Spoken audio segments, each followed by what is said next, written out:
오늘도 좋은 이야기 같이 들어요. 시작 전 좋아요 부탁드리면서 바로 시작할게요. 온화하되 엄하고 위험 이때 사납지 않으며 공손하되 편안해라. 상반된 품성이 조화를 이루는 것이 진정한 인격입니다. 제자들이 스승의 모습을 오래 관찰한 기록입니다. 상사 앞에서 공손하되 위축되지 않고 온라인 토론에서 분명히 주장하되 공격적이지 않게 말하는 순간이 있지요. 부드럽지만 원칙은 지키고 강하지만 폭력적이지 않은 겁니다. 때를 놓치지 말고 바로 움직인다. 이는 적절한 타이밍을 포착했을 때 주저하지 말고 즉시 행동하라는 뜻입니다. 준비만 하다가 기회를 놓치는 것보다 때가 왔을 때 과감하게 결단하는 것이 더 중요합니다. 자로가 산길에서 암꽁을 보고 얘를 갖추려 하자 꽁은 재빨리 날아가 버렸습니다. 공자는 이를 보며 때로구나, 때, 라고 감탄했죠.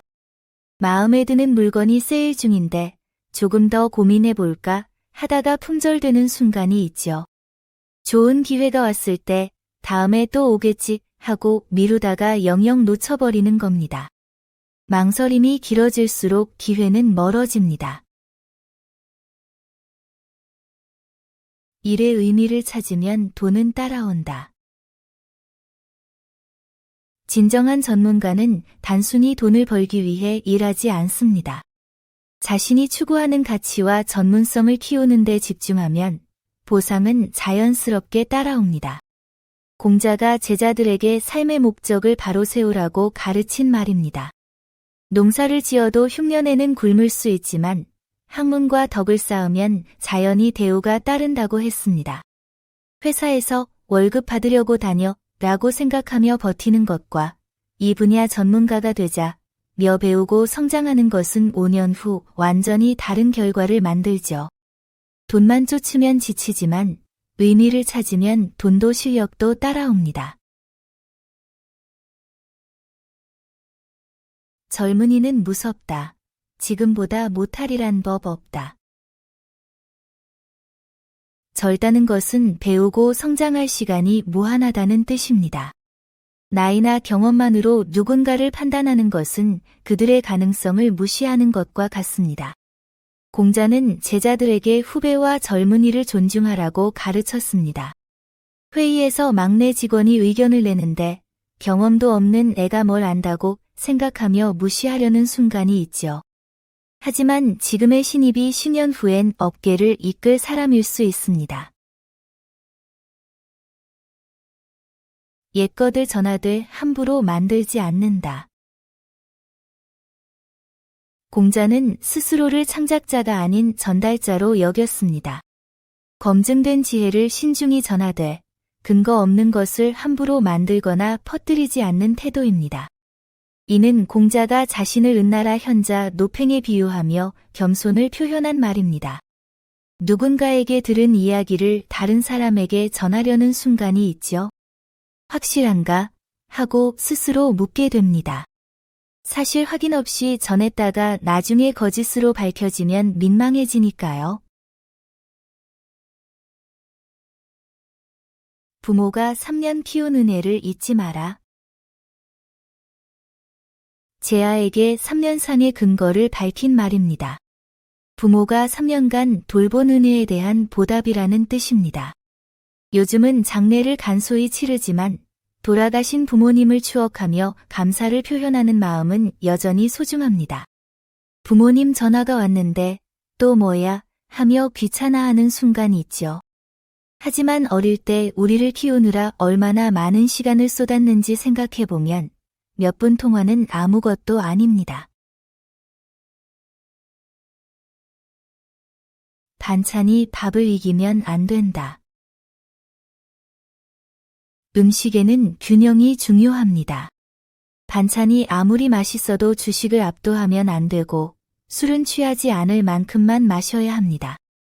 몸과 정신의 절제가 건강한 삶의 기본입니다. 공자가 직접 실천했던 식사 원칙입니다. 고기가 많아도 밥보다 많이 먹지 말고 술은 정신을 잃지 않을 정도로만 마시라고 했습니다. 뷔페에서 본전 뽑아야지 하며 반찬만 잔뜩 먹다가 밥은 한 숟가락도 못 먹고 회식 자리에서 과음해서 다음날 후회하는 순간이 있죠. 맛있는 것도 좋지만 적당히 즐기되 몸을 망치지 않는 게 진짜 즐기는 겁니다. 미신보다 현실에 집중한다. 번지가 지혜를 물었을 때 공자가 한 답입니다. 불확실한 것에 매달리기보다 확실한 현실에 의로운 일에 힘쓰는 것이 진짜 지혜입니다. 미신이나 초자연적인 것을 맹신하지 말고 사람 사이의 도리와 현실적인 노력에 집중하라는 뜻입니다. 로또 당첨만 기다리며 이번엔 될 거야 하기보다는 그 돈으로 작은 저축이라도 시작하는 게 훨씬 확실하죠. 불확실한 행운보다 내가 할 수 있는 확실한 일에 집중할 때입니다. 내 가르침은 하나로 꿰뚫는다.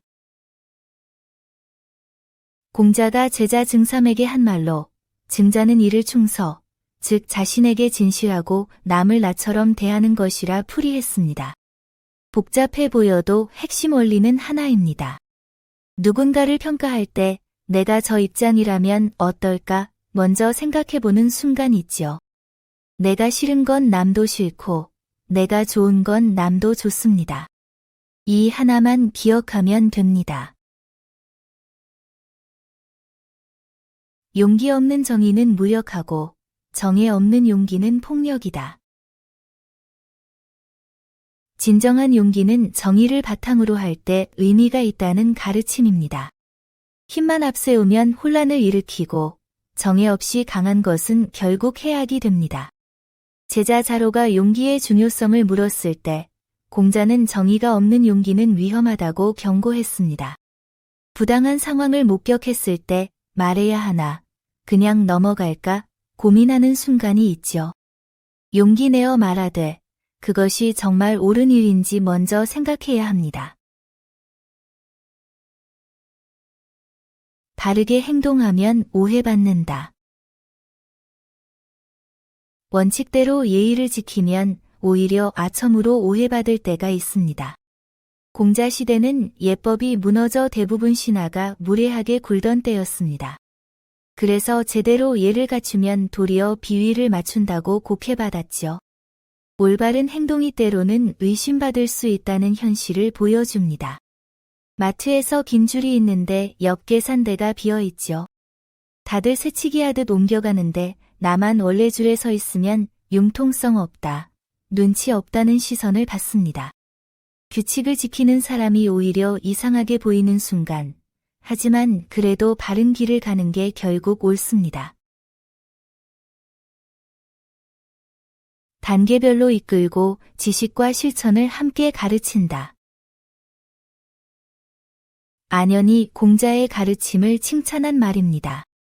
좋은 스승은 지식만 전달하지 않고 단계별로 이끌며 아는 것과 행하는 것을 함께 가르칩니다. 머리로만 이해하는 게 아니라 삶으로 실천할 수 있게 돕는 것이 진정한 교육입니다. 이는 안연이 공자를 회상하며 한 말입니다. 공자는 제자들에게 문으로 지평을 넓혀주고 예로 삶의 태도를 다듬어 주었다고 합니다. 운동 앱에서 오늘은 10분만 걷기로 시작해서 점차 30분 조깅으로 난이도를 높여가는 것처럼 한꺼번에 몰아치지 않고 작은 목표부터 차근차근 달성하면 결국 큰 변화가 생깁니다. 뜻있게 살면 생이 완성이고 그저 살면 죽음일 뿐이다. 서경에 나오는 말로 공자 시대에도 자주 인용되던 구절입니다. 어떻게 살았느냐에 따라 죽음의 의미가 완전히 달라진다는 뜻입니다.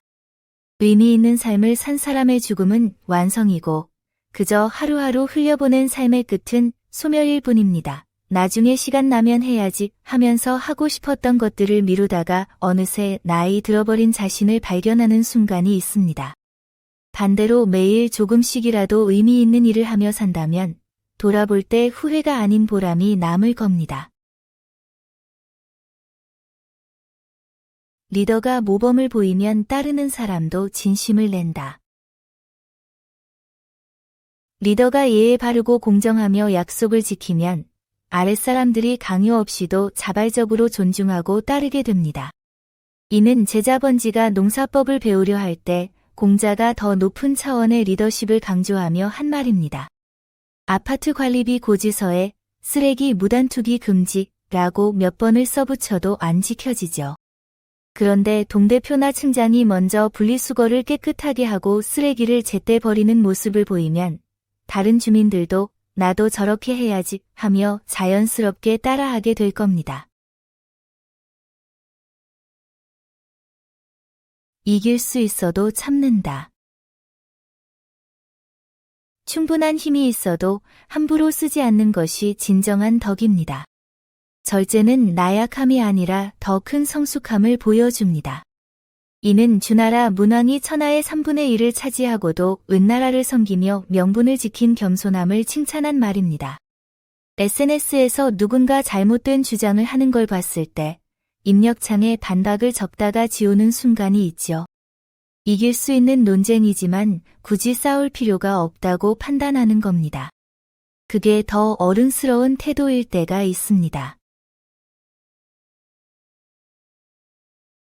썩은 나무는 조각 못하고 더러운 흙담은 칠할 수 없다. 게으름이 습관이 되면 아무리 가르쳐도 소용없다는 뜻입니다. 공자가 제자 제어의 낮잠을 보고 자포자기하며 한 말입니다. 친구와 헬스장 등록했는데 계속 핑계대고 안 나온다면 더 권해봐야 소용없죠. 억지로 끌고 가봤자 본인이 변할 마음이 없으면 시간 낭비입니다. 혼자라도 꾸준히 하는 게 낫습니다. 형식보다 본질을 먼저 배운 사람이 진짜다. 이는 거칠애보다 실력과 본질이 우선이라는 뜻입니다. 화려한 이력서나 스펙이 중요한 게 아니라 진짜 실력과 인품을 갖춘 사람이 결국 더 가치 있습니다.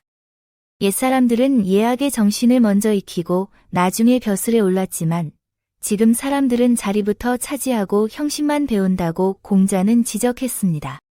취업 준비할 때 토익 점수, 자격증, 대외 활동만 쌓다가 정작 실무 능력은 없는 경우가 있죠.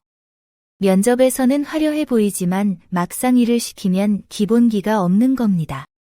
반대로 학벌은 평범해도 실전 경험과 문제 해결 능력을 갖춘 사람이 결국 더 오래 살아남습니다.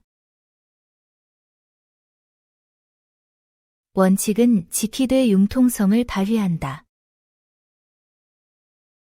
공자가 말하는 군자는 큰 의리와 원칙은 반드시 지키지만 작은 약속이나 형식에는 상황에 따라 유연하게 대처합니다. 무조건적인 고집보다 상황에 맞는 올바른 판단이 더 중요합니다. 친구와 저녁 약속이 있는데 부모님이 갑자기 응급실에 가셨다는 연락이 왔죠. 약속은 지켜야 해라며 친구 약속을 우선할까요? 아니면 이건 어쩔 수 없는 상황이라며 부모님께 먼저 가시겠죠.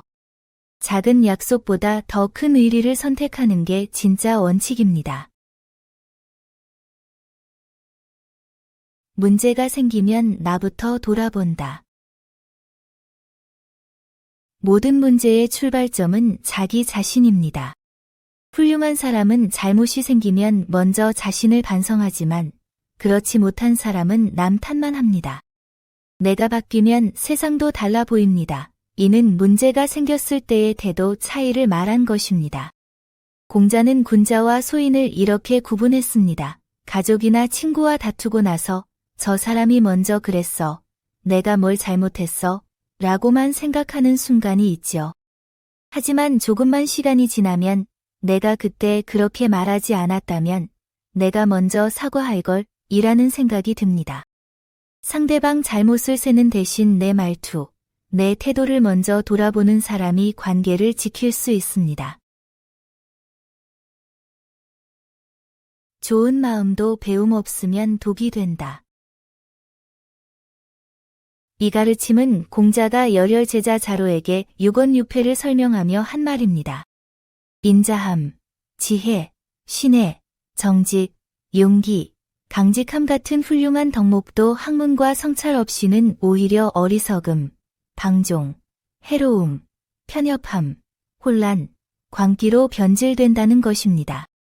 좋은 의도로 시작했는데 결과가 안 좋을 때가 있죠. 친구를 위한다고 간섭했다가 관계가 틀어지거나 정직하다고 너무 직설적으로 말해서 상처를 주거나 용감하다고 무모하게 행동했다가 문제가 커지는 순간 말입니다. 좋은 마음도 상황을 배우고 성찰해야 제대로 쓰입니다. 공정하게 모두와 어울리되 파벌은 만들지 마라. 진정한 인격자는 원칙과 공정함으로 사람을 대합니다. 특정인만 편들거나 무리를 지어 이익을 챙기지 않습니다. 공자가 공적 태도와 사적 이익의 차이를 말한 것입니다. 단체 채팅방에서 모두가 한 사람 편만 들 때 나도 같이 편들어야 하나 고민되는 순간 있죠. 하지만 진짜 어울림은 누구 편도 들지 않으면서 모두를 공정하게 대하는 겁니다. 회식 때도 익숙한 사람들하고만 붙어 다니지 말고 멀리 앉은 동료에게 먼저 말을 걸어보세요. 사람이 품격을 만든다. 환경의 가치는 물리적 조건이 아니라 그곳에 사는 사람의 품격으로 결정됩니다. 좋은 사람이 있으면 누추한 곳도 품이 있어지고 나쁜 사람이 있으면 화려한 곳도 황폐해집니다.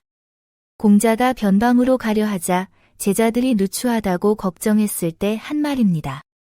낡은 사무실이어도 성실하게 일하는 사람들이 있으면 존경받는 회사가 되고 오래된 동네도 이웃끼리 인사하고 배려하면 살기 좋은 마을이 되죠. 공간을 탓하기 전에 내가 그 공간을 어떻게 만들고 있는지 돌아볼 필요가 있습니다. 돈 벌 때도 양심은 챙긴다. 공자는 이익 추구 자체를 부정하지 않았습니다. 다만 도덕과 분리된 맹목적 이익만을 경계했습니다. 진정한 이익은 정당한 방법으로 얻을 때 의미가 있으며 천명과 인의 도리에 부합할 때 지속 가능하다고 본 것입니다. 논어 자한편에는 공자가 이익에 대해 드물게 말했다는 기록이 있는데 이는 함부로 말하지 않았다는 뜻이지 중요하지 않다는 게 아닙니다. 오히려 말할 때는 늘 도덕적 기준과 함께 언급했습니다. 마트에서 계산할 때 물건값이 잘못 나와서 내가 덜 내게 됐을 때가 있죠. 그냥 나가면 되는데 하는 생각과 알려줘야 하는데 사이에서 고민하게 됩니다. 거스름돈을 더 받았을 때도 마찬가지입니다. 당장은 이익이지만 양심에 찔리는 그 순간 정당한 이익과 부당한 이익을 구분하게 됩니다. 길이 다르면 함께 가지 않는다. 공자가 삶의 방향이 다른 사람들과의 관계를 말할 때 한 가르침입니다. 근본적인 가치관과 인생의 목표가 서로 다르면 억지로 함께 가려 하지 말라는 뜻입니다. 서로를 존중하되 각자의 길을 가는 것이 오히려 건강한 관계입니다. 온라인에서 끊임없이 논쟁하는 사람을 보면 지치죠. 이 사람은 근본적으로 생각이 다르구나 싶으면 설득하려 애쓰지 말고 각자의 길을 인정하는 게 서로에게 낫습니다. 우임금은 완벽했다. 진짜 훌륭한 사람은 자신은 검소하게 살면서도 공적인 일에는 온 힘을 다합니다. 개인의 이익보다 공동의 선을 우선하는 삶이 위대한 겁니다. 우임금은 치수 사업으로 백성을 구하면서도 자신의 궁궐은 초라하게 지었고 제사에는 정성을 다했지만 평소 식사는 검소하게 했습니다. 회식비를 정산할 때 자기가 많이 먹었으면 조금 더 내고 적게 먹었으면 덜 내려 하죠. 하지만 회사 공동 프로젝트 예산을 쓸 때는 아껴서 뭐 하나 하며 대충 쓰는 사람도 있습니다. 공적인 일에는 아낌없이 개인적인 일에는 검소하게 이게 진짜 균형입니다. 모든 잘못은 내 책임이다. 진정한 리더는 성공하면 팀원 덕분이라 하고 실패하면 자신의 책임이라 여깁니다. 권력과 책임은 함께 가는 것이며 높은 자리에 있을수록 더 큰 책임을 져야 합니다. 이는 은나라를 세운 탕왕이 가뭄이 들자 하늘에 제사를 올리며 백성의 고통을 자신의 덕이 부족한 탓이라 여기며 한 말입니다. 회의가 엉망이 됐을 때 팀원들이 준비를 안 해서라고 말하려다가 내가 명확하게 안내하지 못했구나 하고 돌아보게 되는 순간이 있죠. 진짜 리더는 남 탓하기 전에 자기 역할을 먼저 돌아봅니다. 완벽한 사람은 없다. 각자 단점이 있다. 공자는 제자들의 성격을 예리하게 관찰했습니다. 신은 너무 신중하고, 증삼은 느리고, 자장은 극단적이고, 자로는 거칠다고 평가했습니다. 하지만 이는 비난이 아니라 각자의 특성을 인정하고 보완하라는 가르침입니다. 팀 프로젝트 할 때를 떠올려 보세요. 꼼꼼한 사람은 실수를 잡아내고, 추진력 있는 사람은 일을 빠르게 진행하고, 신중한 사람은 리스크를 예방하죠. 누구나 단점이 있지만 서로 다른 강점으로 채워가면 됩니다. 아는 건 많은데 실천은 부족하다. 지식을 쌓는 것보다 실제로 행하는 것이 훨씬 어렵습니다. 공자조차 스스로를 낮추며 실천의 어려움을 고백했습니다. 진정한 성장은 아는 것을 행동으로 옮길 때 시작됩니다.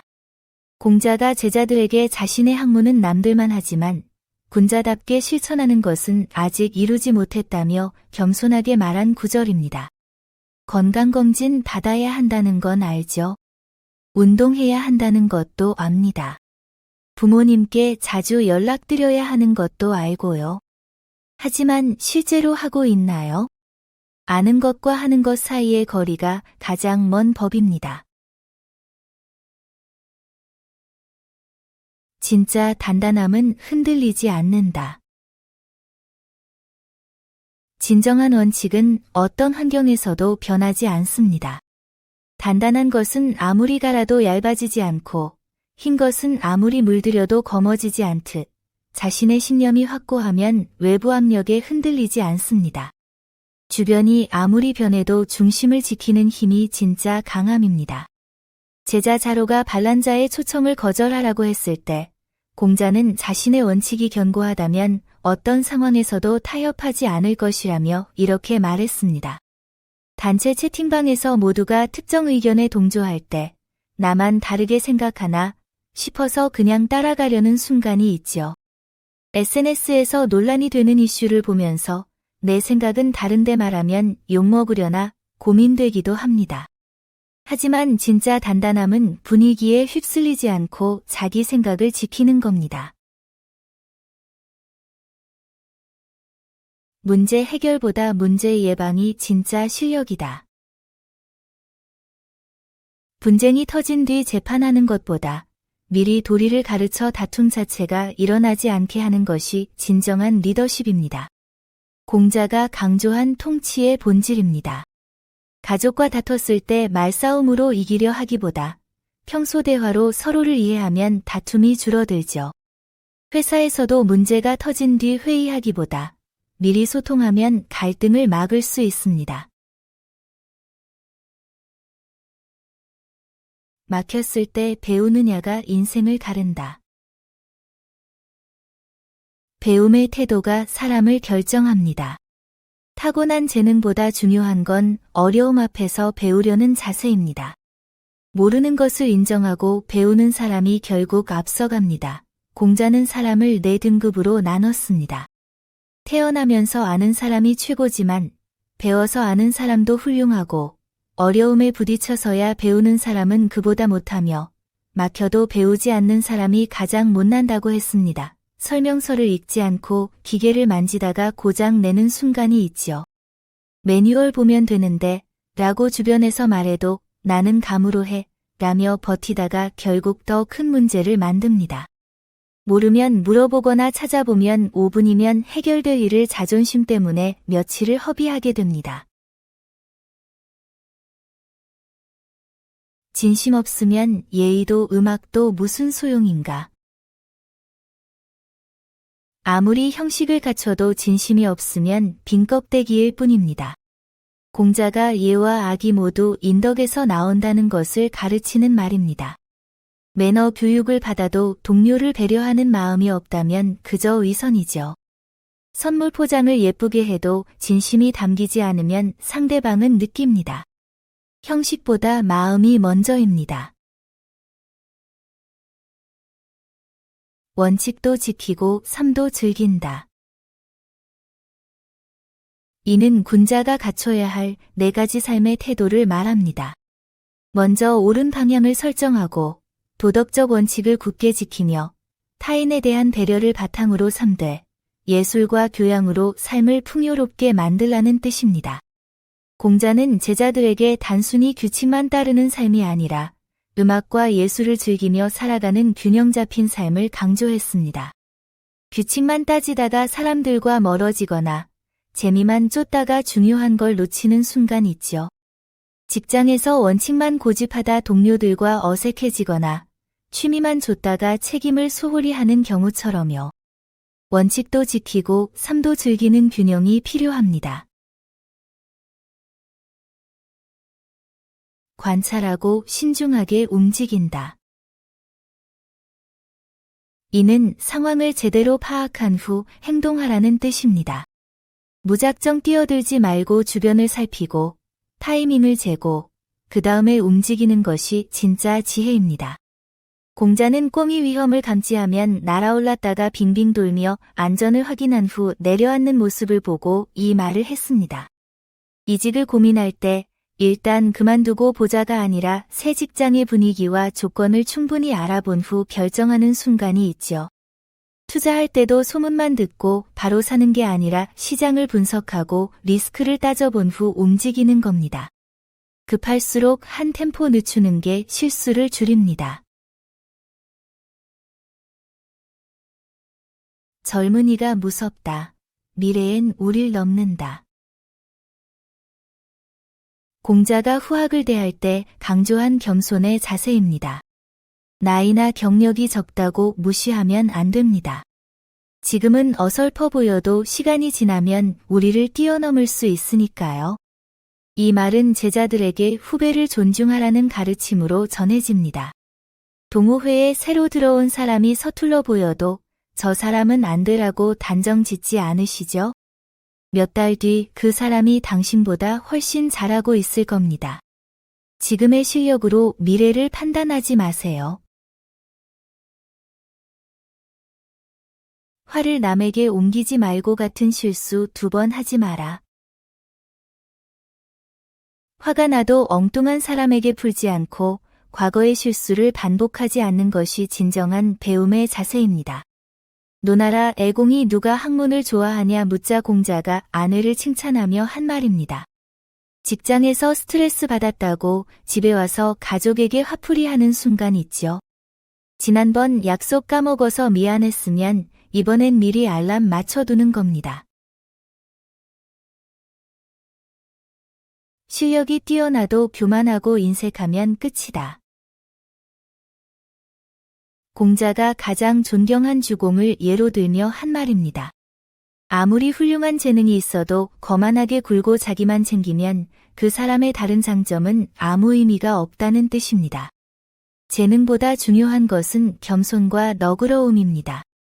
누군가 일을 정말 잘하는데 성과를 혼자 가져가고 주변 사람들을 무시하면 처음엔 대단해 보여도 결국 아무도 함께하려 하지 않습니다.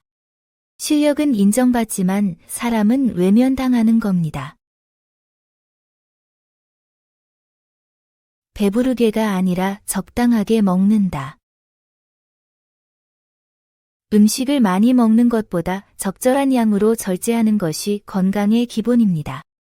이는 논어 향당편에 기록된 공자의 식사 원칙이었죠.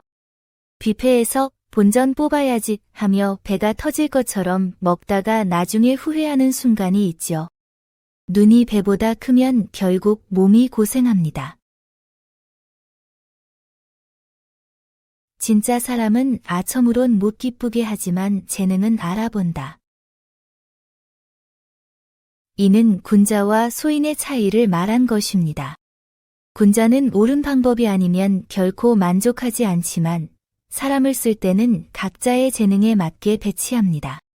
친구가 그림을 보여줬을 때 진심으로 별로인데 와 대박 하며 과장 칭찬하는 순간 있죠?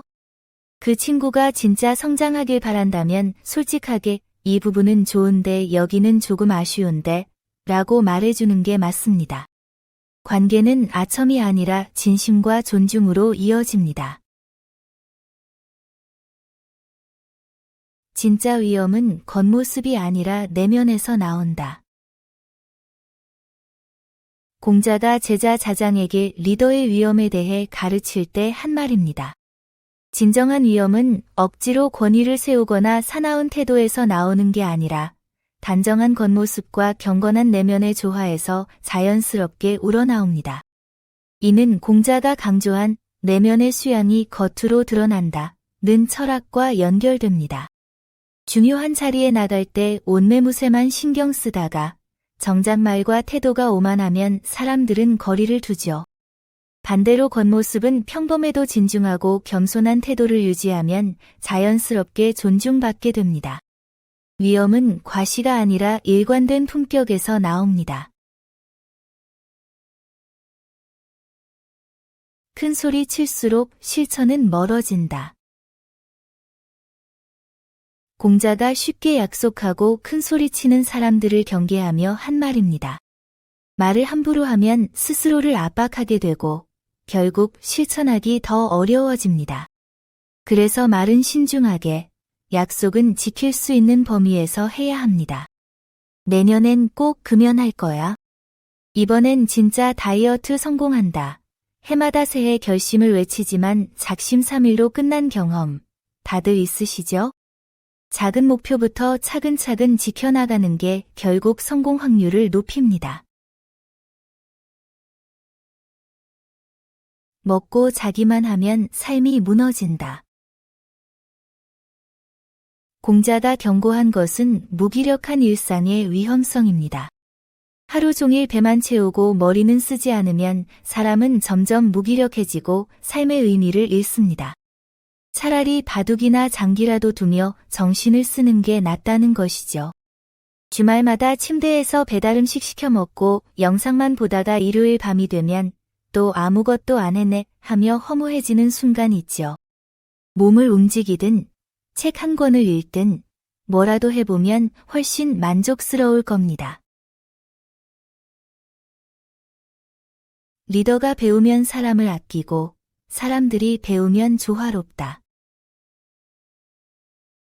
리더가 진정한 배움을 얻으면 자연스럽게 사람들을 존중하고 아끼게 됩니다. 구성원들도 올바른 가치를 배우면 서로 이해하고 협력하기 쉬워집니다. 공자가 자유라는 제자가 다스리던 작은 마을에서 이 원리가 실현되는 것을 보고 한 말입니다. 회의에서 상사가 경청하는 법을 배우면 부하 직원의 의견을 존중하게 되죠. 직원들도 회사의 핵심 가치를 이해하면 불필요한 갈등이 줄어듭니다. 서로 배우면 관계가 좋아지는 겁니다. 리더가 먼저 보여주면 아무 말 안 해도 따라온다. 진짜 리더십은 말이 아니라 행동에서 나옵니다. 윗사람이 약속을 지키고 예의를 갖추고 원칙을 지키는 모습을 보이면 아랫사람들은 자연스럽게 그 모습을 본받습니다. 강요나 명령 없이도 조직이 움직입니다. 공자가 제자 범지에게 진정한 리더십을 가르칠 때 한 말씀입니다.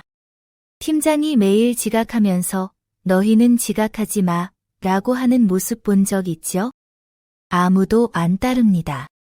반대로 상사가 항상 정시 출근하고 약속을 지키고 직원들에게 먼저 인사하는 모습을 보이면 어떨까요? 특별한 지시 없이도 팀 전체 분위기가 달라집니다. 말보다 행동, 명령보다 본보기, 그게 진짜 리더입니다. 좋은 의도도 방법이 틀리면 독이 된다. 이는 덕목과 예의 균형을 강조한 말입니다. 공손함도 지나치면 상대를 불편하게 하고, 신중함도 과하면 기회를 놓치며, 용기도 절제 없으면 사고가 나고, 정직함도 배려 없으면 관계를 망칩니다. 공자는 제자들에게 어떤 덕목이든 예의와 균형이 필요하다고 가르쳤습니다. 친구가 실수했을 때, 너 왜 그래? 라고 직설적으로 말하면 상처만 주죠. 내가 보기엔 이런 부분이 좀 아쉬운데, 어떻게 생각해? 라고 조심스럽게 전하면 받아들이기 쉽습니다. 좋은 말도 때와 방식을 잘못 고르면 역효과가 납니다. 일하면서 배우고 배우면서 일한다. 배움과 실천은 따로가 아닙니다. 일터에서 배우고 배운 것을 일에 적용하며 성장하는 선순환이 진짜 발전입니다. 이는 공자의 제자 자아가 한 말로 이론과 실무의 균형을 강조한 가르침입니다. 회사에서 바쁘다고 공부는 나중에 미루거나 자격증만 따다가 실무 경험이 전혀 없는 상황이 되지 않으셨나요? 일하며 배우고 배우며 일할 때 비로소 진짜 실력이 됩니다. 썩은 곳에서 이익 챙기는 건 수치다. 공자는 정의로운 곳에서 받는 보수는 떳떳하지만 부정한 곳에서 얻는 이익은 부끄러운 일이라고 했습니다. 진정한 청렴은 불이한 이익을 거부하는 용기에서 나옵니다. 이는 청빈을 숭상하던 제자 원원에게 한 말로 당시 혼란한 시대의 원칙을 지키는 삶을 강조한 것입니다. 계산대에서 거스름돈을 실수로 더 받았을 때 점원이 실수한 거니까 내가 챙겨도 되겠지 생각이 드는 순간 있죠. 하지만 부당한 이익은 아무리 작아도 결국 부끄러운 일입니다. 내가 바르지 않으면 남도 못 바로잡는다. 솔선수범이 모든 영향력의 출발점입니다. 내가 하지 않는 것을 남에게 요구하면 그 어떤 말도 설득력을 잃습니다. 대화하면서 계속 휴대폰을 보다가 상대방에게 집중 좀 해 라고 말하는 순간이 있죠. 상대방 입장에서는 너는 왜 휴대폰 보면서 말하는데? 라는 생각이 들 수밖에 없습니다. 내가 먼저 휴대폰을 내려놓고 눈을 마주쳐야 상대방도 진지하게 대화에 임하게 될 겁니다. 안다고 해도 다시 묻는다. 진정한 겸손은 지식을 자랑하는 것이 아니라 계속 배우려는 자세에 있습니다. 안다고 생각할 때 오히려 더 신중하게 확인하는 태도가 예의이자 지혜입니다. 공자가 태묘제사에 참여했을 때 제례 절차를 이미 알고 있었지만 매 순간 예관에게 확인하며 공경을 표현했습니다. 인터넷 검색으로 건강 정보를 찾아봤지만 병원에서 의사에게 다시 물어보는 순간이 있죠. 이미 알아봤는데 또 물으면 이상하게 보이려나 망설이지만 전문가에게 재확인하는 것이 진짜 신중함입니다. 체면 때문에 본질을 놓치면 끝이다. 진정한 가치 추구는 외적 조건에 흔들리지 않는 것입니다. 도를 공부하겠다면서 남들 눈치 보며 옷차림과 먹는 것에 집착한다면 그건 본질을 놓친 겁니다. 겉모습에 신경 쓰느라 정작 중요한 배움과 성장을 소홀히 한다면 함께 깊은 이야기를 나눌 수 없죠. 이 말씀은 공자가 제자들에게 학문하는 자세를 가르칠 때 한 것입니다. 당시에도 검소한 생활을 부끄러워하며 거칠애에 신경 쓰는 제자들이 있었던 것으로 보입니다. 면접 볼 때 브랜드 옷 입고 고급 가방 들고 가야 좋은 인상 준다고 생각하시나요? 정작 실력은 준비 안 하고요. 첫 모임에서 차 이야기, 집 이야기부터 하면서 상대를 평가하려는 순간이 있죠. 겉으로 드러나는 것에만 신경 쓰다 보면 정작 중요한 능력과 인품은 놓치게 됩니다.